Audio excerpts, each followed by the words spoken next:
Halo, selamat datang di Kongkonya TV. Erik ten Hag akan memulai hari pertamanya di Manchester United minggu ini. Sebelum gua ngelanjutin tentang berita atau ya story tentang Erik ten Hag, kita ngomongin dulu update Liga Inggris ya untuk minggu terakhir.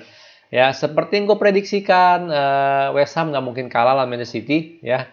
Bahkan feeling gue hampir menang tuh West Ham tuh. Karena gue nonton nih, gue lihat, wah, Mr. West Ham benar nggak masuk di menit-menit 70 atau berapa. Jangan-jangan dikasih gol nih buat dia nih gitu biar menang. Tapi ternyata akhirnya seri ya. Tapi sesuai dengan prediksi gue gitu kan ya. Banyak yang lebay gue prediksikan kalau ini bisa jadi bola sabun ya dan Man City nggak mungkin menang lawan West Ham. Tapi faktanya seperti itu ya. Menurut gue sih ya kita cinta-cintanya sama bola, menurut gue tetap pasti ada bandar di balik bola ini semua ya.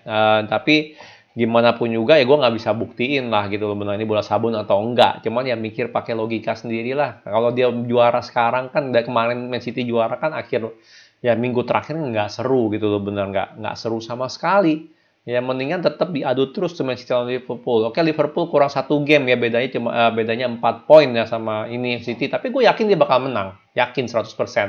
Ya, jadi bedanya bakal 89-90. Kan seru kayak gitu. Seru minggu terakhir nonton tuh seru banget. Ya itu udah pasti ya, jadi terserah gitu, sekali lagi terserah kalian percaya atau nggak percaya.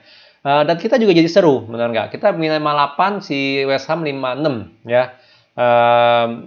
Yang permasalahan utama adalah goal difference sangat besar. Artinya apa? Dengan asumsi West Ham next-nya ketemu Brighton itu dia menang ya, feeling gue dia menang lah. Jadi 59 ya kan, kita nggak boleh seri ya, kita seri 59 tapi goal difference-nya jauh banget ya, dan kita nggak mungkin ngebantai Crystal Palace sampai 10 gol 10-0 atau 11-0, nggak mungkin ya, nggak mungkin.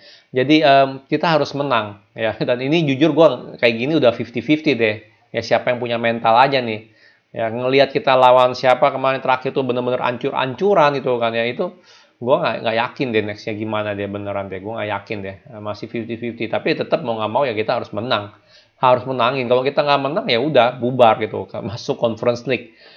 Dan kalau masuk Conference League gue nggak yakin deh si Ronaldo minta nggak gitu loh untuk masukin ke transfer list gitu ya. Tapi sih sekarang detik ini sih masih sangat positif ya, jadi masih sangat positif. Ronaldo kelihatannya pengen gitu lanjut bersama Ten Hag lah ibaratnya, ya, idahnya sampai musim depan ya. Tapi sekali lagi kalau masuk Conference League sih gue nggak yakin deh. Kita lihat gimana lah ya. Jadi seperti itu ya, sangat amat dibikin seru untuk nomor peringkat 1 peringkat 2 sama perebutan Europa League ya, posisi Europa League yang terakhir nih untuk posisi nomor 6 lah ya, kita dengan West Ham. Arsenal, Tottenham masih bisa dibikin seru banget ya, maksud gue ya. Arsenal anggap aja menang 3-9, kalau anggap Chelsea kalah juga bisa dibikin seru tuh ya, 3 ini. Ya 3-4-5 juga masih bisa dibikin seru, tapi gue nggak bisa prediksiin sih gimana nih standingnya ya. Perebutan nomor 4 lah ibaratnya sih ya. Kita lihat lah gimana. Yang pasti 1-2 sama 6-7 ini peringkatnya ini dibikin seru di akhir minggu Liga Inggris. Oke, kita ngomongin Erik ten Hag sekarang ya. Erik ten Hag minggu ini bakal memulai hari pertamanya di Manchester United ya. Tapi lawan Crystal Palace masih Rangnick yang megang, dan ini langkah yang tepat ya. Buat apa dia komandoin Manchester United di game terakhir yang dimana dia nggak pernah latihan bareng segala macam bla bla bla gitu kan. Walaupun kita udah pengen lihat nih ya project baru Manchester United gimana antar ten Hag, tapi ya ini langkah yang tepat gitu loh. Biarkan Rangnick yang megang sampai game terakhir ya. Menurut gue itu jauh lebih bagus. Rumornya masih nggak jelas hari apa dia bakal mulai ya, hari pertamanya di Manchester United, karena katanya hari ini sih, sidangnya sih hari ini dia udah di Inggris. Cuman dia langsung ke Manchester atau enggak itu masih tanda tanya. Yang pasti, satu hal yang pasti adalah minggu ini dia bakal mulai hari pertamanya di Manchester United. Dan menurut gue penting, nggak perlu nunggu-nunggu sampai nggak perlu dia liburan dulu lama-lama baru mulai, karena kita masih perlu transfer, ngebahas transfer dan memilih ya, pilih-pilih lah pemain mana di Manchester United yang mau dibuang ataupun yang mau disimpan. Ya ini penting banget ya, karena dia mulainya telat itu loh, benar nggak? Dan kita harus sudah mulai siap transfer dari sekarang. Nego itu nggak cepat, benar nggak ya kan? Jelas kalau mau ngomongin pemain masuk ya, ada beberapa pemain ex Ajax yang mau dibawa ya, seperti De Jong, benar nggak? Ataupun kayaknya sih Barca mau jual mahal ya. Frankie De Jong, terus siapa lagi ya? Frankie De Jong, De Ligt katanya juga pengen mau masuk ya. Matthijs De Ligt sih kalau gue bilang sih sekarang sih udah nggak terlalu gimana ya, nggak gitu kedengeran ya apakah dia masih Van Dijk-nya apa the next Van Dijk atau enggak tuh masih udah nggak kedengeran nih jujur aja sih. Jadi kalau masukin De Ligt kalau harganya mahal sih menurut gue sih nggak usah gitu benar nggak mendingan targetin yang lain gitu loh bener nggak. Jadi tapi anyway itulah rumornya kan untuk yang mau dibawa masuk. Jelas kita ada rumor transfer juga dari si siapa tuh Darwin Nunes sebenarnya sebagai striker. Cuman sekali lagi gue udah bilang ya kalau Ronaldo stay ya mendingan jangan beli striker dulu sekarang ya.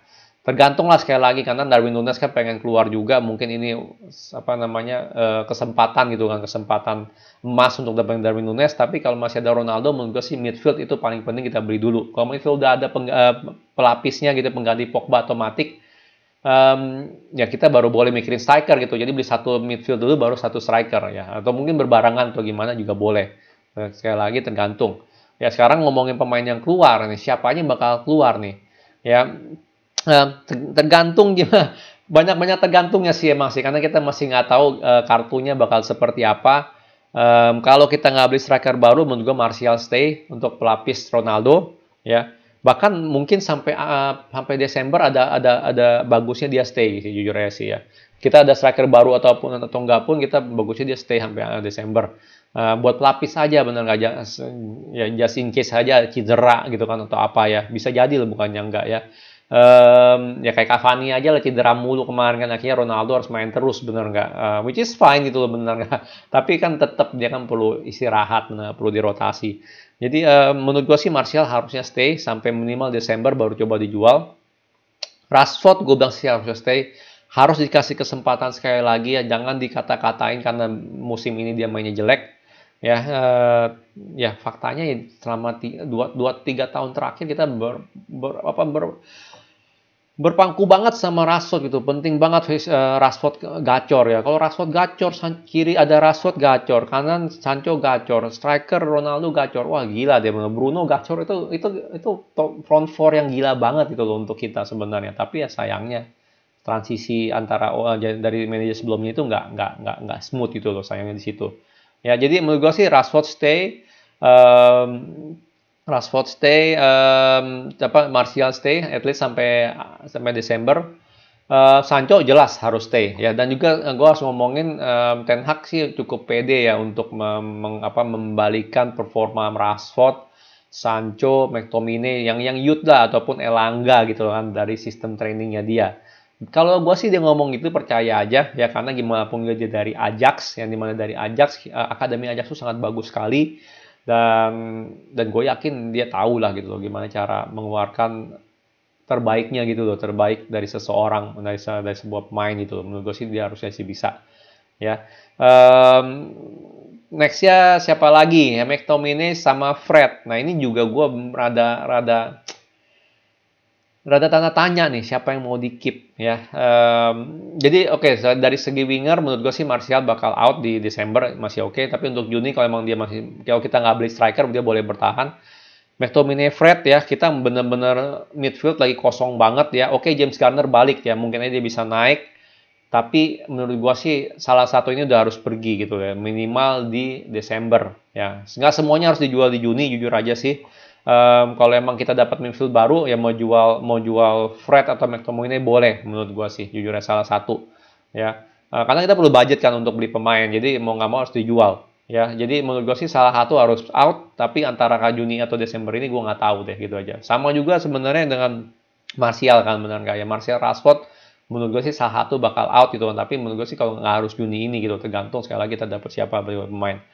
Dan yang terakhir adalah jelas untuk center back ya Bailey harus keluar itu gue bilang sih udah harus dijual nggak ada rencana juga untuk pakai Bailey ya kan Maguire jual nggak menurut gue sih nggak perlu dijual dulu ya kalau emang ada important bid ada yang berani beli mahal yang beli 40 sampai 50 ya gue bilang sih beli ya dapat jual gitu benar nggak Maguire jual 40-50 jual oke lah kita rugi 30 gitu tapi mau gimana lagi ya kan lu nggak bisa ngarapin tiba-tiba Maguire value-nya jadi 100 juta gitu loh nggak mungkin dia nggak ada kualitasnya gitu untuk seharga semahal itu Ya menurut gue sih Maguire bisa dijual 40-50 udah bagus gitu loh. Ya. Jadi Bailey harus keluar ya. Tuan CB ngasih tanda tanya ya, menurut gue sih Tuan CB, gue sih suka Tuan CB, cuman dia suka cedera aja. Di luar dari itu menurut gue sih dia defender bagus. Jadi kalau dipilih antara Bailey sama Tuan CB, gue lebih milih Tuan CB karena dia lebih muda aja sih. Ya. Jadi itu menurut gue sih ada yang harus keluar itu juga. Pereira, Andres Pereira masih nggak jelas kabarnya apakah dia akan pindah gitu ke Flamengo atau enggak, tapi gue berharap sih dia dijual karena udah selesai gitu ya. Kita kebalik, nanti bakal ada Facundo Palestri yang menurut gue sih harus dipakai musim depan ya. Facundo Palestri sama Amad Diallo, menurut gue dua ini orang harus dipakai musim depan ya. Jadi Elanga, Sancho, Rashford tuh bisa di backing sama Palestri sama Amad Diallo. Ya, jadi bisa ada ininya lah. Tahit Chong gue nggak tahu deh tuh gimana kabarnya ya. Mungkin menurut gue sih Tahit Chong juga udah selesai gitu ya. Mungkin harus dijual juga. Ya, gue jujur lebih excited ngelihat Palestri ataupun Amad Diallo ketimbang Tahit Chong masuk sekarang ini ya. Karena ya gue sih gue melihat dia udah ibaratnya kayak Tuan CB gitu, benar nggak? Mau bersinar tapi masanya tuh udah lewat ibaratnya gitu loh. Ya apalagi kita udah ada Elanga gitu kan, udah ada Sancho, Rashford ya. Kalau Rashford keluar ya beda cerita lah. Tapi makanya jadi menurut gue sih Tahit Chong kemungkinan besar harus dijual juga kalau gue bilang. Ya, kita perlu dana, berarti kita harus jual pemain. Ya, jadi nggak perlu disayang-sayang. Oke lah kalau mereka misalnya pindah kemana jadi bagus gitu ya. Ya tapi biarin aja itu udah flopnya kita mau ngapain pusingin bener nggak? Ya, kayak Depay aja lah ya kan orang bilang oh mau nggak beli Depay lagi gitu musim lalu bilang balik lagi Depay ngapain beli Depay lagi dari Lyon kan akhirnya flop juga kan di Barca. Ya orang bilang oh mungkin under Koeman bagus tapi under Xavi nggak bagus ya tetap aja lah kita udah lihat kualitasnya Depay seperti apa kok ya nggak istimewa banget ya. Jujur ketimbang beli Depay mah mendingan kita tetap mainin Rashford gitu loh jujur aja sih. Udah nggak perlu ngomongin Depay. Tapi itu ya menurut gue sih itu daftar-daftar yang perlu dijual ya. Jadi Martial itu udah pasti harus dijual mungkin nggak harus sekarang tapi Desember. Martial, Tahith Chong, Pereira, Fred atau McTominay salah satu harus keluar ya dan semoga kita dapat midfield dan juga Bailey. Menurut gue sih 5 ini penting untuk dilepas untuk dijual ya. Nggak harus Juni ya mungkin bisa Desember juga tapi beberapa dari 5 orang ini harus dijual sih gue bilang sih. Kalau nggak kita nggak bisa regenerasi gitu loh bener ya kan kita nggak bisa beli pemain lebih gitu loh dengan tanpa menjual pemain ya. Sekali lagi kalian boleh percaya sama Glazer kasih budget 150 juta tapi kalau gua sih ya karena kita nggak lolos champion gua nggak yakin dia Ten Hag dapat budget segede itu gitu loh. Maksimal 100 juta kalau gue bilang sisanya dari jual pemain itu aja sih makanya jual pemain itu sangat penting. Makanya hari pertama di Ten Hag di Manchester United sangat penting untuk mengenali pemain-pemain semuanya.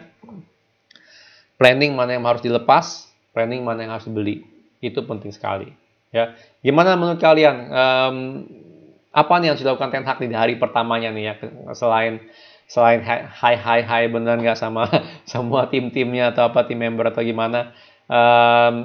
Yang pasti gitu. Menurut gue sih transferan deh nomor 1 deh karena itu bagian dari rebuild ya. Pemain harus ada yang keluar, pemain harus ada yang masuk ya. Oke, sekian video dari gua. Kalau suka jangan lupa like, subscribe, and thank you for watching.